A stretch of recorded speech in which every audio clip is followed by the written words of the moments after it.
Welcome to week 2 of the Lexi Hoodie Sew Along. So this week we're going to get stuck into piecing. We're going to be doing all of the piecing for the bodice front as well as the bodice back, and then we're going to leave the piecing for the sleeves and the hood till the following week. But even though we've broken up the piecing, this week is still a bit of a doozy. There's a lot to get through this week as we have to get all of those half square triangles made first and then be happy with all of our star arrangements before we go on any further. And then we're going to get stuck into piecing the front and the back. So as always, there's tips and tricks along the way, and hopefully visualizing this and seeing the process will help you along your way.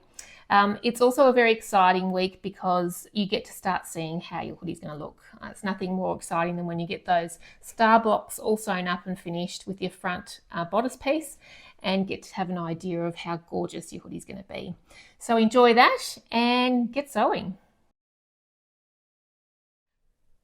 So before we start planning our arrangement for our front and our back of our hoodie, we need to first create all of our half square triangles.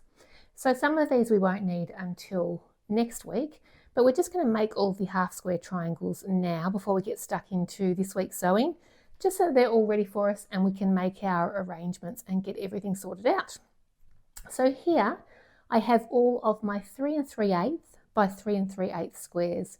What we're going to do is we're going to pair these up, and I want to make sure that I pair them all up differently. So for instance, if I get one of these orange ones and I pair it up with one of these blue ones, I want to make sure that I pair that orange one up with a different fabric on my next one. Okay, I want to make sure that every pair has some nice contrast. So say I'm grabbing this one here, which is a nice white and yellow print. I want to pick something over here that's going to contrast well with. So in this case, I'm going to do this one here, which has a larger print and a lot of colour. And I'm going to pair those two together. Now with my next yellow one, I paired that up with the blue one, so I might choose to pair it up with a green one this time around. It doesn't really matter which one. There we are, they've got plenty of contrast going on there. And I'll pair those.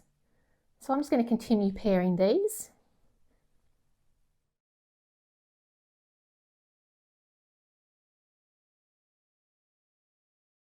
So once we've paired up all of our 3 3/8 inch squares, the next thing that we need to do is to rule a line through the middle of each one.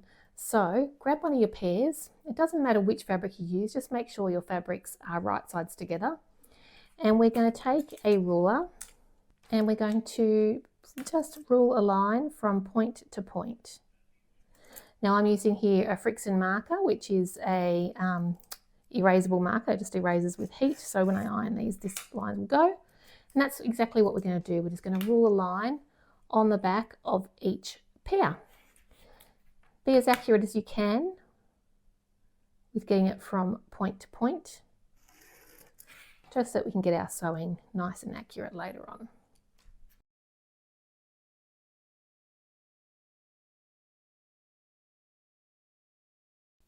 Okay, so I've ruled a line through all of those pairs of squares, and now we're ready to set up our sewing machine to start sewing.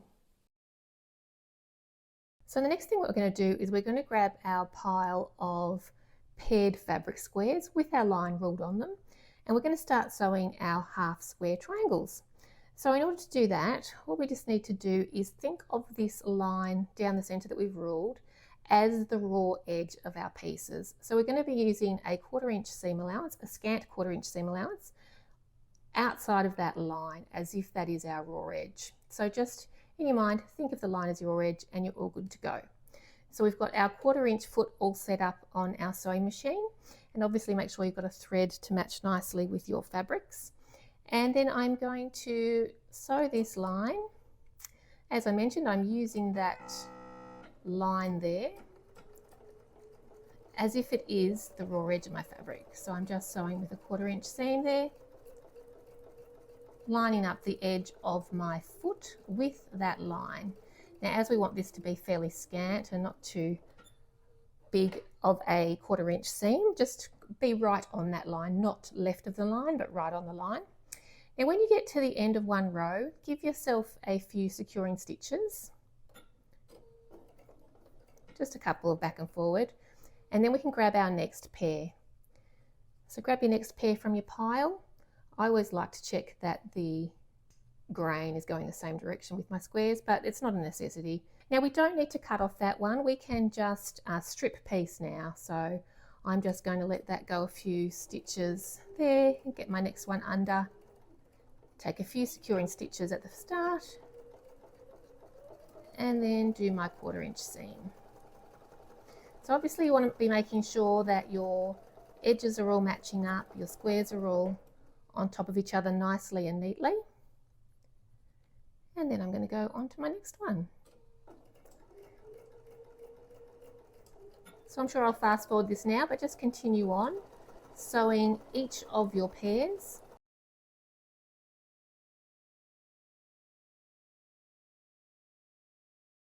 Okay, so I've finished sewing those all along one side of my line. Now you can either leave them all attached, or I usually like to just cut them and separate them. I find it easier to strip piece going back the other direction. So just quickly cut those all separate with your little threads in between.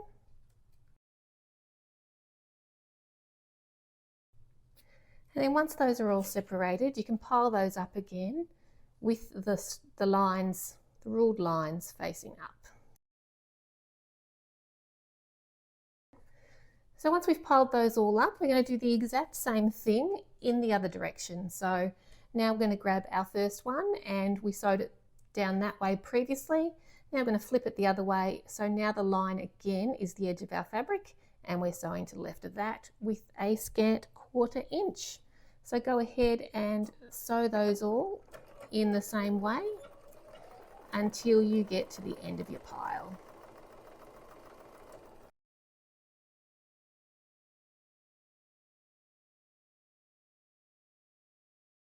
So once you have sewn all of those squares along both sides, you just want to cut them out and separate them all from each other, which I'll just do quickly now.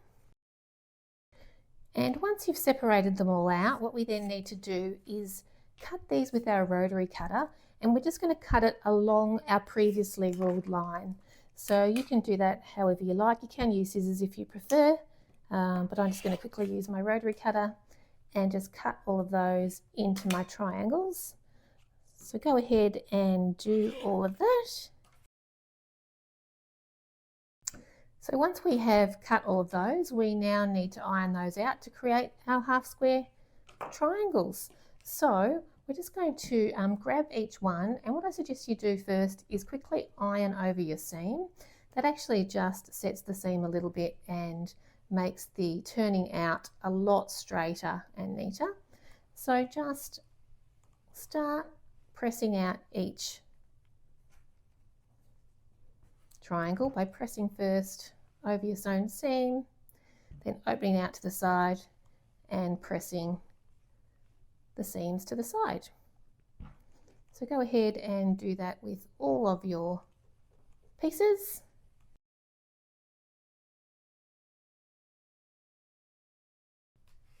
So once you've pressed all of those, we now have all of our half square triangles, and what we want to do is just double check that they are all the same size as our squares that we've cut for the rest of our hoodie. So we want them all to be 3 inches by 3 inches. So you can give that a real quick check.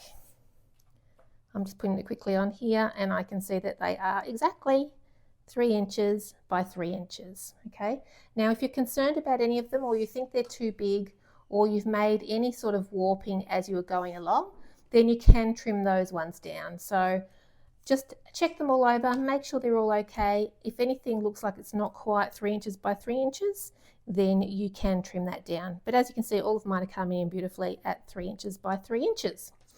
Then what we want to do is we want to grab all of our 3 inch by 3 inch squares that we have cut out, and we're going to start arranging the front and the back of our hoodie.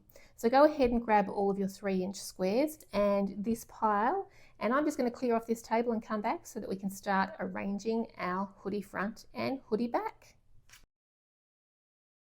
So what I recommend you do before you do your entire layout and get all your other 3 inch squares involved is to actually just lay out your stars. So I've decided with mine that I'm going to do a blue star for the front of my sweatshirt and a green star on the back of my sweatshirt. So you just want to make sure that you have a nice mix for each star before you then go to finalize all the rest of your stars. So I've already arranged my blue one and I'm now doing my green one. You'll see my blue one in a moment when I show you my whole layout. So I'm just going to go ahead now and get all of my other squares to go along with my green back star, and I will be back showing you my arrangements in a moment. Please note that your layout may look a lot different to the one that I'm demonstrating here. This is where it's really important to refer to your pattern to make sure you're doing the correct layout for your bodice front and bodice back, which will differ depending on the size that you are making. I've also added an extra row onto the bottom of mine because I'm nearly 6 foot tall and want to make my sweatshirt a little bit longer. As mentioned in last week's video, this is an option for you as well, but you may need to buy an extra fat quarter. So once you have all of your blocks laid out, just sort of play around until you're happy with your arrangement. I still might play with this one a little bit. Here now I'm thinking these two I might like to change around just because I've got the two same fabrics as the 2 points right next to each other. So I might just swap these two around just to mix that up a little bit. So I'm a little bit happier with that. There's a square separating it and it feels a little bit less like they're sitting right together. So once you're happy with your arrangement, you want to set it up in the order that you're going to sew it. Now before you do that, at this point where we have it all laid out like this, take a photo. This is one of the best tips that I can give you. If you take a photo of your layout, when you're sewing and piecing later on, there's never going to be a moment where you go, oh, which row was before which row, and sometimes it can be very easy to mix up rows or mix up your positions while you're partway through sewing a row. So take a photo with your phone now and keep that by you as you're sewing later because it's a really great reference. Now what I'm going to do is get these ready for sewing in the order I want them to be. So I'm going to go from left to right, that's just what makes sense to me, and I'm going to have the leftmost square on the top of my pile. So I know this is one pile of 3. So I'm taking the top one, second one on top of each other, and I'm going to put that as my first pile. Then I'm going to do the same with these ones. I'm going to go 1, 2, 3, and that is my second pile. Now this one's obviously going to be a lot longer, but the same thing, I'm going to start from the left. 1, 2, 3, 4, 5, 6, 7, 8, 9, 10. There's my second row, my second pile. So do this and lay out all your piles so that you know you're just going to sew each row in that order.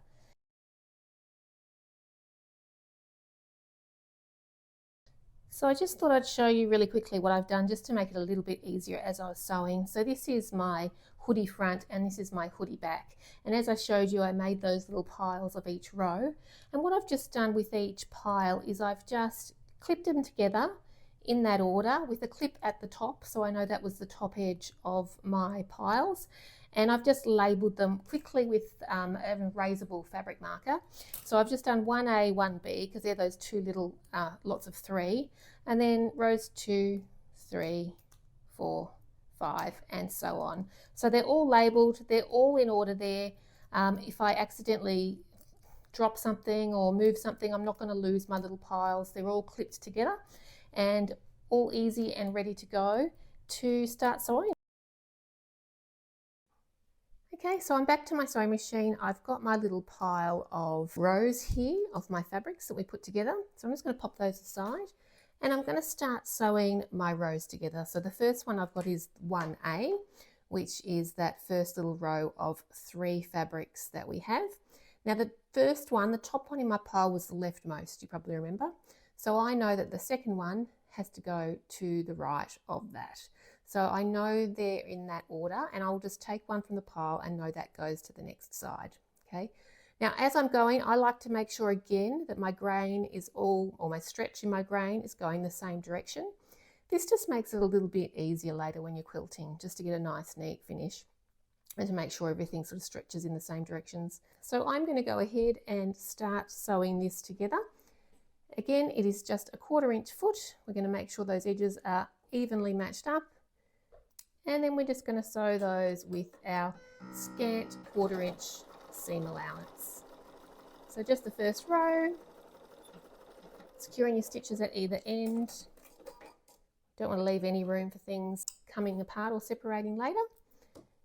And the next row, sew those together.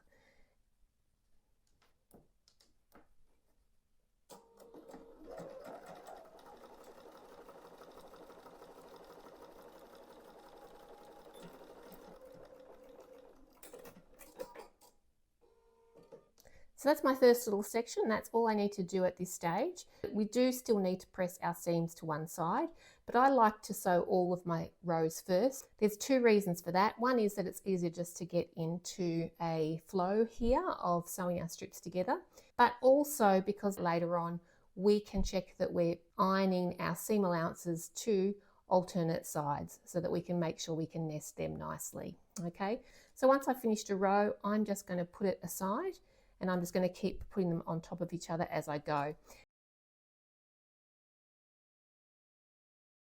So once we get up to sewing row 4, this is where I recommend you refer back to the photograph that we took earlier of our placement, just to make sure that all of your points are matching the right direction. So please just do double check before you start sewing all your strips together that you are doing everything correctly. I usually just keep my phone quite close to me so that I can just refer to that photo whenever I need to, just to give me peace of mind that I am doing everything in the right direction.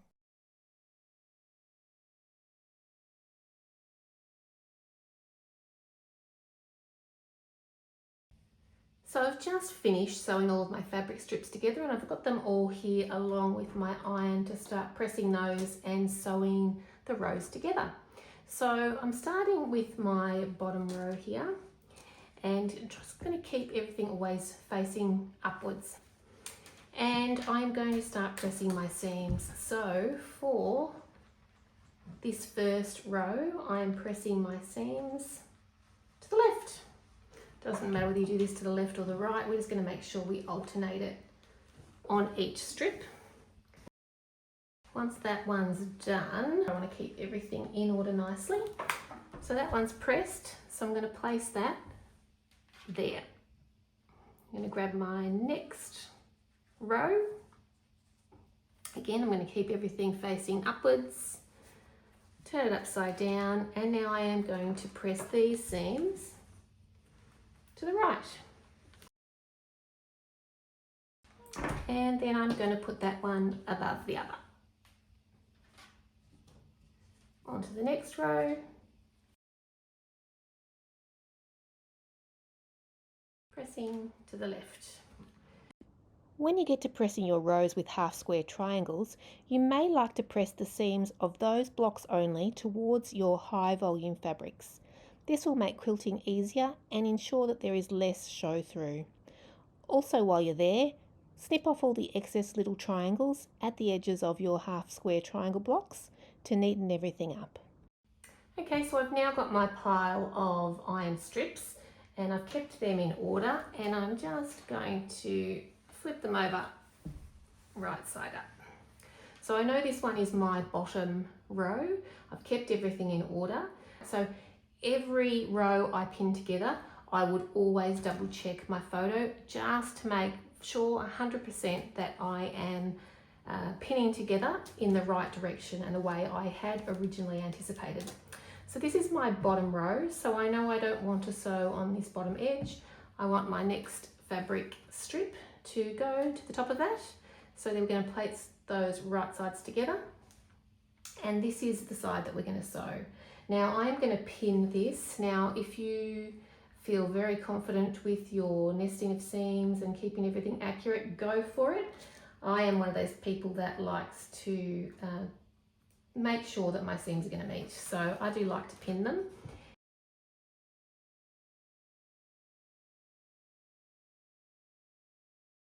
Okay, so I've pinned that row all together. So I've pinned it at every joining seam, and I am just going to go and quickly sew along that seam and then come back and press. So So I've fully sewn along that seam now, so I'm just going to press that open before I go on to the next row. Now I do like to press these open as I go, just because I find that it can be a little bit trickier to press everything at the end when you've got everything all together. I'm just going to press that seam.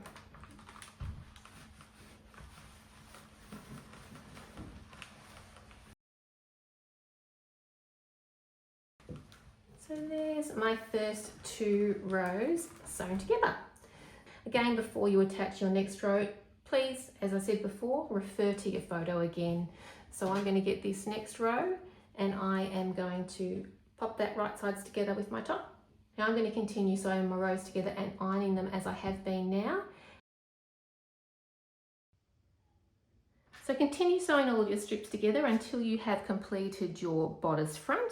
This here is my bodice front. I've sewn it all together. I've given it all a good press so that all of my seams are neat and gotten rid of any little loose threads around the place. So do that, get it all prepped and ready for quilting in week 4. And then go on to do the same to create your bodice back piece, okay? So make sure you're referring to your photograph that you have taken of your placement, and also make sure you're referring to the panel instructions in your pattern so that you're making sure you're getting the correct amount of squares for the size that you are making. So I'm all prepped to make mine. As you can see, I've got quite a subtle contrast here going between my star and my other fabrics, which is what I was really hoping for with this particular sweatshirt that I'm making. Just getting that real nice soft contrast while still being able to make out the star. And don't forget, if you are doing a soft contrast like I am, this also will be able to be accentuated later a little bit more when we're doing our quilting. So that's something to look forward to in week 4. So next week we're going to be putting together the sleeves and the hood piecing. So these guys can go away until week 4. Pop them somewhere where you can admire them, of course, while you're going, because this is the first time you get a bit of an idea of how it's all going to look once it's together, which is really exciting.